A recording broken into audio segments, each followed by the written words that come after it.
Welcome to the Healing Our Sight podcast. I'm your host, Denise Allen, and today I have with me Jennifer Powell. And Jennifer and I met at the COVD meeting last week in San Francisco. Hi, Jennifer. Hi, thank you so much for having me. Yeah, it's my pleasure. We met because you were demonstrating your program in the exhibition area, right? And Yep, we had a little bit of a conversation about why you designed it and how all of that came to be. Would you like to tell us a little bit about the background of your program, the story behind all of the great stuff you're creating? sure. Years ago, when my kids were still home, I created a manipulative-based program that taught phonics and early math skills, some fun educational games. And I was exhibiting at a conference for homeschoolers, and I ran into a group of vision therapists, Dr. Ted Cadet's office in Seattle, and we started talking about how they bought the program, but then we started talking about how we could work together to create material that would be therapist driven versus them having to tailor their therapy around what was already existing. So I worked really hard to come up with some colors that cancel on paper. And that's a very challenging task. And then I created a series of workbooks for vision therapy, and it was also manipulative based. And I went to a couple of COVD conferences and sold it there. And during this time, I realized that my son needed vision therapy. So I hadn't really known anything about it before this conference. So it was really, I think, meant to be. So I got him started with Dr. Cadet, and he was a teenager at the time, and he was not very interested in the home program that he was assigned. And I took a look at it and I could see, it did what it needed to do and was impactful in that way, but it was not very engaging. So about this time, after I'd been to COVD a couple years, it just became too expensive to create the workbooks because they're 11 by 17 and they were laminated and just super expensive. And then if the toner was off, then the stuff wouldn't cancel correctly. So it was stressful and expensive. So it just made sense to take all of this content and turn it into something in an online format. And I started out with a WordPress website and started creating these games. And my goal was, and still is, to make them engaging, because I think always when you're talking about compliance, and it doesn't matter how old the patient is, if you give them something that's interesting and fun, and you give the therapist a variety of activities to choose from, your compliance rates are going to be higher. It's just common sense, and that's what has worked for me. So that was how I got my start. Wow, that's a great story. So did you stop doing all those educational types of games that you had been doing before that you were selling to homeschoolers and stuff? I did. So I shifted my focus to this, but I was actually able to incorporate a lot of what I had done before into what I'm doing now, Okay. because I think that, vision therapy is obviously about working with the visual system, but also if you can fold in academics, that's a win. Because then if it's a child, the child feels good about themselves because they're doing better in school, and the parents feel really good about the whole thing. And so that's always been another differentiator of ours, is that we fold in academics fairly often for that Mm, reason. right. So some of the games were taken from those initial educational games that you had been doing. Yes, to some degree. So many of our games, they combine skills. So let's say I have a game for young kids called balloon counting. So they're not only practicing their counting, but they're also working on tracking skills. You can add in a distractor if you want to. And then they're also working on potentially MFBF or a red green activity. So it's a nice combination of skills that I have found to be very effective. Okay. And how did you come up with the rest of the games that weren't related to what you were doing before? Well, it's sort of an ongoing process. I started out with maybe 30, and now I have around 170. And what I like to do is I think about what activities, what video games are popular with different age groups, and then I take them and tweak them for therapeutic value. So if it's kind of a fun arcade style game, I can go in and modify for speed and for target size, and again, making it MFBF or red green. So there's lots of things you can do to any individual game to make it really, again, impactful for vision therapy. Okay. Can you explain a little bit what MFBF actually means? And I want to be clear, I'm not an OD or a VT. I work with a group of people who are, and they serve as my advisory panel. So I know that it's monocular fixation in a binocular field. So when you're working on, if you have an MFBF activity, you're working with one eye. That all the targets are one color. So if it's a black background, the targets are going to be all red or they're going to be all blue. And it strengthens the eye. I believe it's part of treatment for amblyopia as well. Okay. I just hadn't had a guest on before that used that terminology. So I wanted to make sure that whoever's listening understands what we're talking about there. Right. And I think you get a little bit of it from saying it's a red green activity. Hmm. Having it be red green Hmm. forces the person to use both eyes together in order to Yes. get the game. Yes. So we have lots of those types of activities as well. Right. Do you have some that aren't that way as in I addition? do. So there are some activities that just don't lend themselves to either red, green, or MFBF. Mhm. And we call them on our website, we call them full color. And we generally also give that option because a patient doesn't always need anti-suppression MFBF Mhm. work indefinitely. So that's a part of their treatment. And then once they aren't suppressing anymore, then they can graduate into the full color activities, which are generally more engaging because you can use more colors. Okay. uh, yeah, That's okay, that's great. And that lets the doctor and the therapist have the flexibility they need in giving the patient what is appropriate at that point in time, right? exactly. Yes. Mhm. So what was the process like when you were converting your manipulative format into a digital format? Well, I mean, it was finding a vehicle. So I started with a WordPress site, as I mentioned, and then I found somebody to create the activities. So my job is to tell the game developer what I'm looking for, and then when necessary, if it's a more technical type activity, I I I rely on my advisory panel. I can ask very specific questions, and then we go back and we just go back and forth until the activity is exactly the way that we need it to be.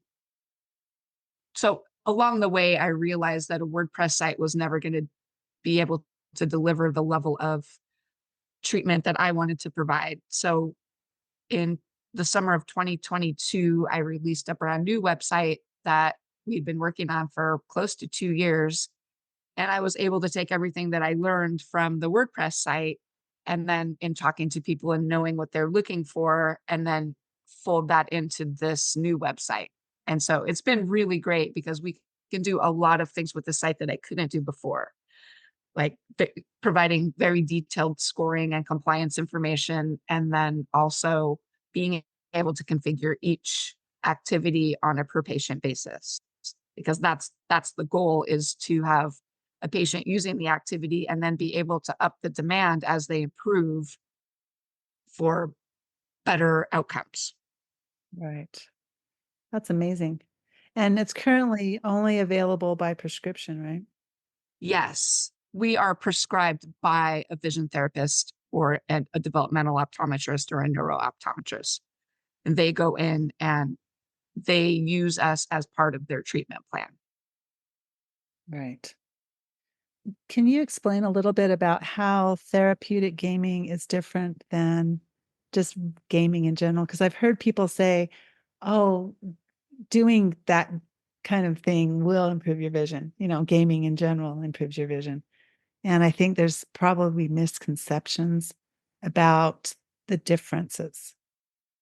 Oh, I think that there are a lot of really valuable, like standalone apps and games out there.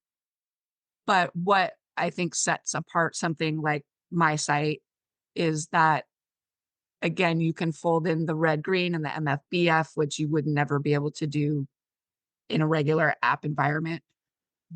You can adjust the settings.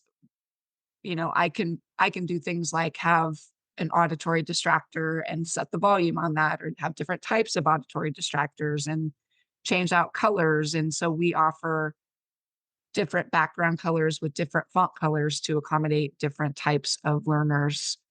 Things that it just gives you so much more control over what your patient is doing at any given time, instead of just saying, go out and here's a list of apps. I want you to go out and play those. And I'm not saying that they wouldn't help, but having it all centralized into one place where you can control what they're doing, how long they're doing it.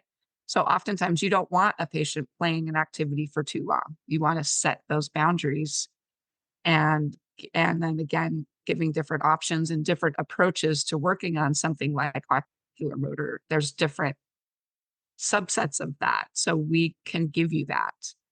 So it's a more comprehensive way to approach a diagnosis. Right. Okay. Um, so when we're talking about all the different kinds of skills that are developed, I'm just going to list them off, the ones that you're dealing with in your program. We've got accommodation, information processing, letter and word skills, math and algebra skills, peripheral skills, tachistoscope skills, tracking skills, and vergent skills. And Hmm. I think some of them are not as easy to understand, even too. Right, Um, right. and I think that you already explained some of them came from your background in doing educational games, right? Hmm. Hmm. But you designed all of these based on what was needed in the therapy room.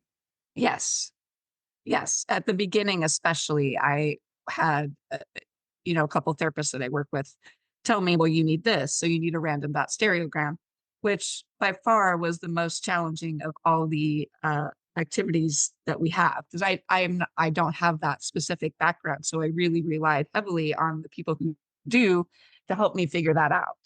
Because you're not going to find an app out there that works on random dot stereograms the way that we do, or a traniglyph where it does something really amazing, where the target actually floats up off the screen.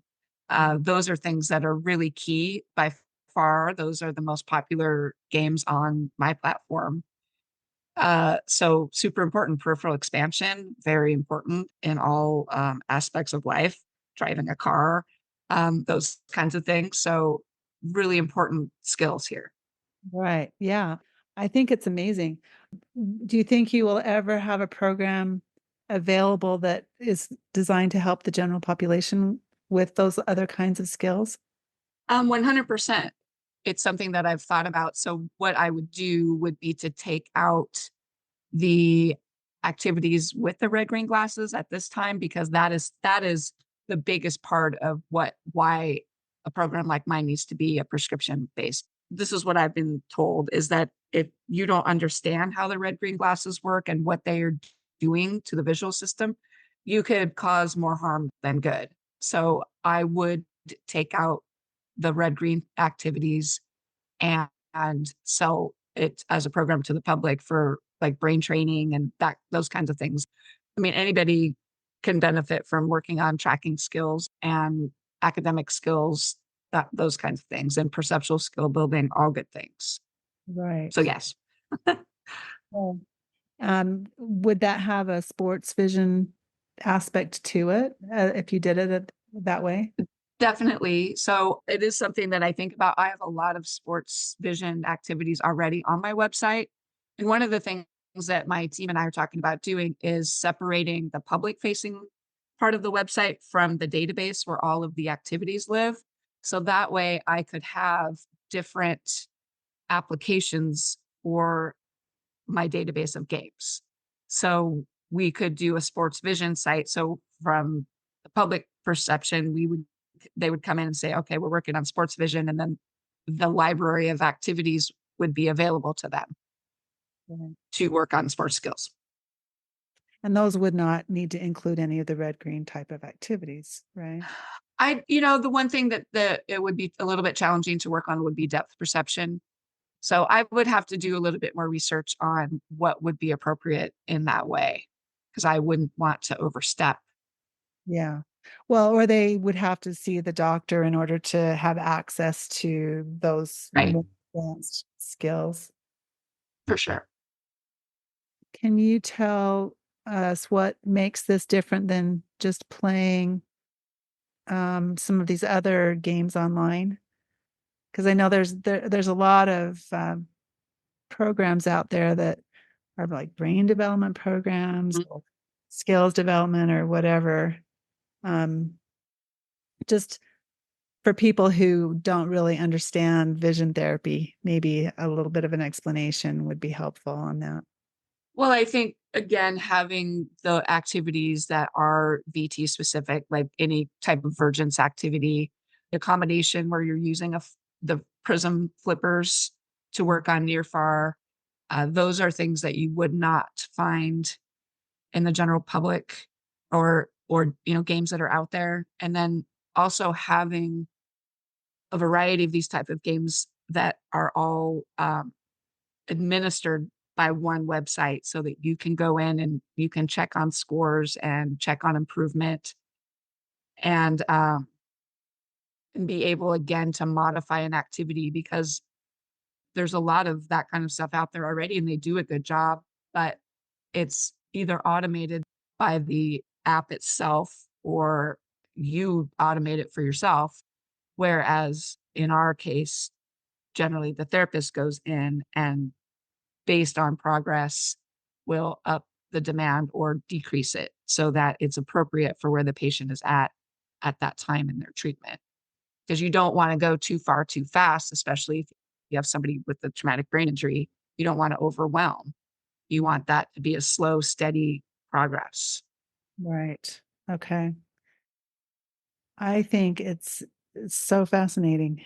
It's, there's so much that goes into it. I noticed that you indicated on your information sheet that the patient's going to do better if they play more games. You know, if they're only playing 5 different games, then they're not going to have as much improvement as if they're playing 10 or 20 or 30 or more. Well, I think it's more about just keeping the patient's interest. So you could have the 5 best games in the world and they could be amazing, but it's human nature, right? After a certain period of time, you get tired of it. And so that's what, when new people join the platform, I talk to them and I'm like, I'm not telling you how you should do your job, but one of the things, based on having a lot of conversations with our current community, is that engagement and involvement build compliance. So you're talking to your patient. How do you like this game? What do you think of it? Oh, you don't like it, or you're tired of it? Okay, let's replace it with something new that's still working on that same skill set. And I think that's where you get a lot of gains, because the therapist is engaging with the patient right there once a week. Let's say if they're coming in once a week, and you look at your scores, you look at your playlist together and you talk about it. And if you have a parent that's super involved, they also will have a voice in this. Mm. And that's a big part of why we do things the way we do, is that, I know, even an adult, like, you get bored with stuff. I used to play Wordle every single day.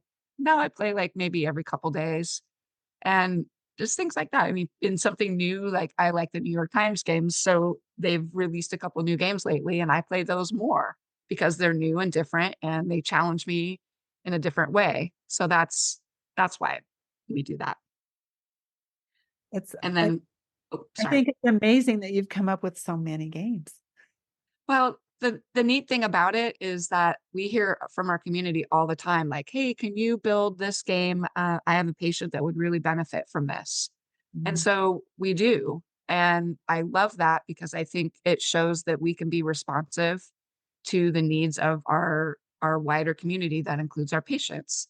And it's been lovely. And I love it. It's my favorite thing when a doctor or a therapist emails and says, "Hey, can you build this or can you add a new setting to this game because I have this patient and they really need the targets to come in on from the right-hand side of the screen." Okay. I mean, that's easy for us to do.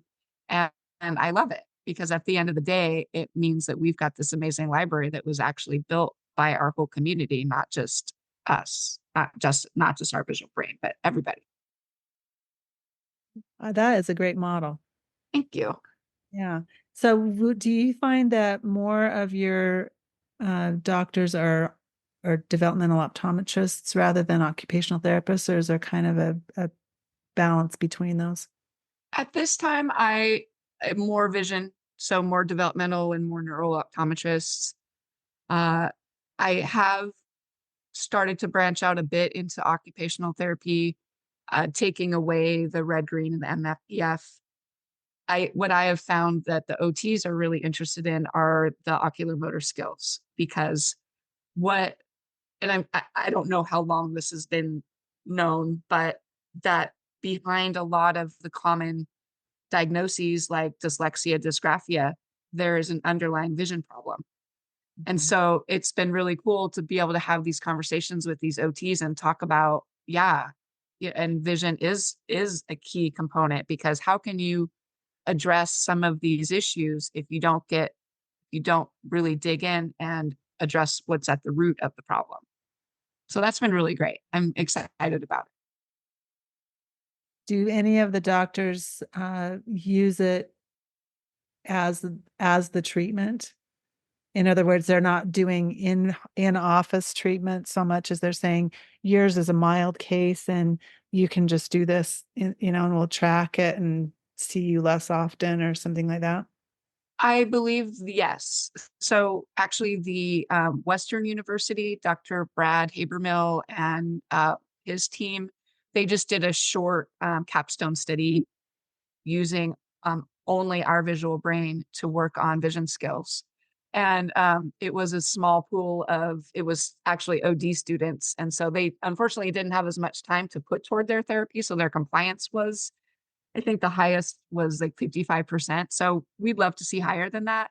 But they did see gains. And so I do think in certain circumstances, it can be impactful. And I do know that in some of our clinics, will use our program for their waiting list and then or they might use us for their maintenance. So people different clinics use us differently, which is nice because we're flexible in that way. Yeah. I think there's so much flexibility and so much potential usages that can be explored as Right. people are exposed to it and take a look at how it could benefit. It's certainly a passion project for you, isn't it? Oh, for sure. I love what I do. And I consider myself very fortunate to be able to kind of have landed in this spot where I get to work on games for a living. That's fun. It is fun. Can you share some success stories that have been maybe shared with you from the doctors that you've worked with? Well, I would say I don't hear on a drill down on a per patient basis, but what I hear pretty regularly is that therapists love our program because I think it makes their job a little bit easier because the patients are not so resistant and that they love the program and that their compliance rates are higher. And so that's been really great. And I love hearing that kind of stuff. And I had this one clinic and they had this child who just didn't like video games, but he loved tractors. So the therapist asked me, she's like, "Can you find a place to put some tractors as a target type in some of your activities?" And I was able to do that. And that was really cool. I love doing stuff like that because every person who comes in the door is different, right? So if you can be responsive to what they need, that's a good thing. It is. So, what do you envision for the future of this resource? Well, I think vision therapy will always be, my first love because that's how I got started. But I think there's a lot of applications for this program, like we discussed earlier. So, having something out there for the general public and sports, and then probably a really big passion of mine is traumatic brain injury, so concussions, strokes, that kind of thing. Particularly concussions, because I think that what happens when somebody is in an accident or gets hurt, they go to the hospital and they make sure that there's not a brain bleed, and then they just send them home. And that's not enough.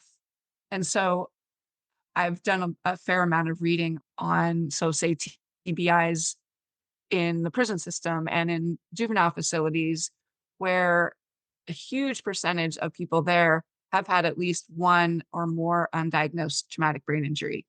And what what does that mean in terms of recidivism, right? So, and then you have women who are often the victims of domestic violence in these situations. And so then they make poor decisions, and maybe they can't hold down their job, or they drive the getaway car or whatever it is, and they don't recognize that it was the brain injury that causes the behavioral changes. And so one of the things I would love to do is have sort of a system where we can screen for TBIs, and there's already that technology is out there, and then have some baseline testing using our existing activities, and then create an individualized treatment plan based on their testing, so that people in the prisons and people in situations like that where we could help them. So I think, if they had access to an iPad, they could go through the program, because you're not going to get your own personal OT when you're in a women's prison, right? There's not going to be somebody there to help you. So I'm hoping that that's sort of my next big thing. I have a lot to do before I get there, but that would be, I think, that would make me feel really good if I could help even just a little bit. Also with the military, because so many traumatic brain injuries there. And then when people leave the military, they don't have this always have the support that they need. So maybe there's a way that I could get to them and help um, change their path even just a little bit. I think would be amazing. That is a great aim. I'm just getting chills. It's great. I, Yeah, that would make a really big impact. I hope so. And I have a lot of great people around me that I think can help me get there. It's just I've got to get to that next level where I can expand my infrastructure to do like the screening, and then the baseline testing, and then have sort of the system automatically prescribe this set of activities for the whatever deficits they're experiencing. So I'm excited to do that, and I will get there. I'm excited for you. Oh, thank you. Yeah, that is amazing. Thank you.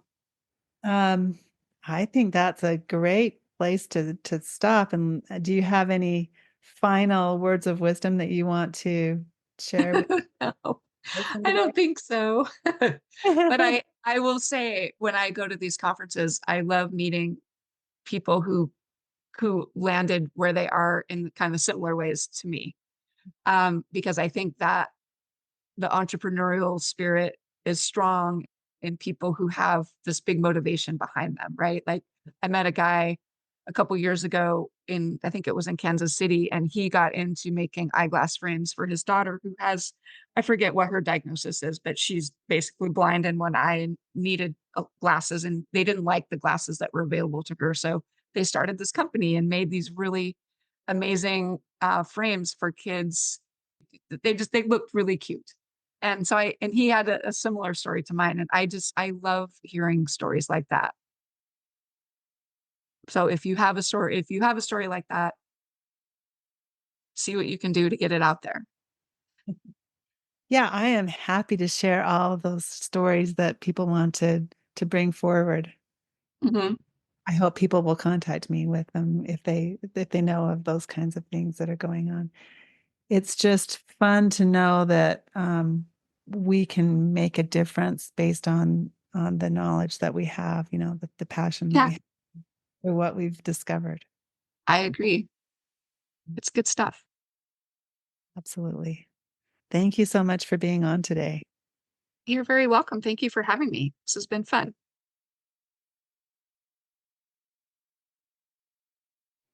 My guest, Jennifer Powell, is offering a free trial for doctors who would like to try her program.